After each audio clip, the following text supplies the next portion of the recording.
a new group. Where did you come from? New Zealand, which was discovered by a Dutchman, I believe. Right. But that's where you came from. Yeah. Where did the music come from? Well, who can say really? I mean, it started with two of us, myself and another guy called Philip Judd. We wrote about 20 songs 4 years ago, and I'd known Jonathan at school and for a good many years before that, and we knew friends who knew friends, and so the people came together, the songs were there, and the people got into the songs, and the music sort of grew from that. It was a happy relationship of friends. There's no particular influence that made your music the way it is? The influences are quite varied. There's a lot of them, really. It would take a while to explain them all. We were influenced by a lot of English rock music, late 60s, early 70s English music. The Beatles we love.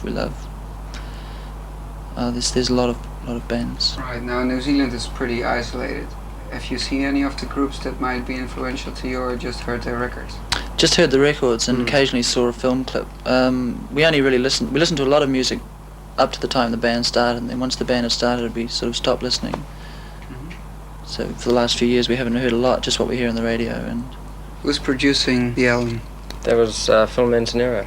Roxy Music were touring Australia. That was about 15 months ago, and we just happened to get a chance to play with them in Sydney. He'd seen us on television, but they didn't say who we were.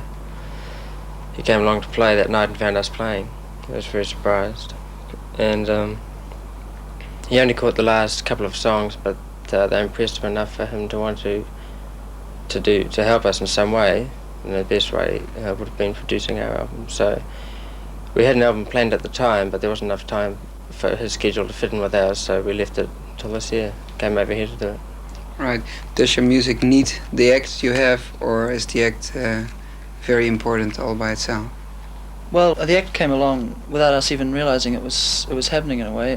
We started out fairly frozen on stage, quite afraid, and gradually realised that the music was making us move in certain ways and do certain things. And then Noel Crombie, our percussion player, started designing costumes for us, and the costumes seemed to fit the mood of the music, and we started wearing them, and just sort of step by step we built up this act.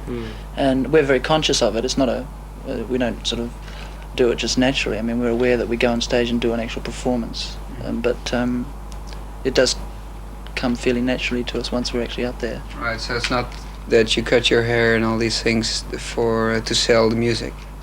No, not with that specific intention, because it just fits the music. The way we look fits the music, I think, and obviously it's a selling point. People, if they hate us, they're still going to remember us, and that's what we've found. It's been a love-hate thing. And the people who can't get into the music initially, the performance entertains them, hopefully. And I mean, that's what it's all meant to do, is just to entertain. You're mainly musician or actors now? Both, I think. It's pretty mixed. I think the music comes first, always. I mean, that's how it started with songs. But the way we present them has become very important. Okay, let's go look at the music now. Thank you.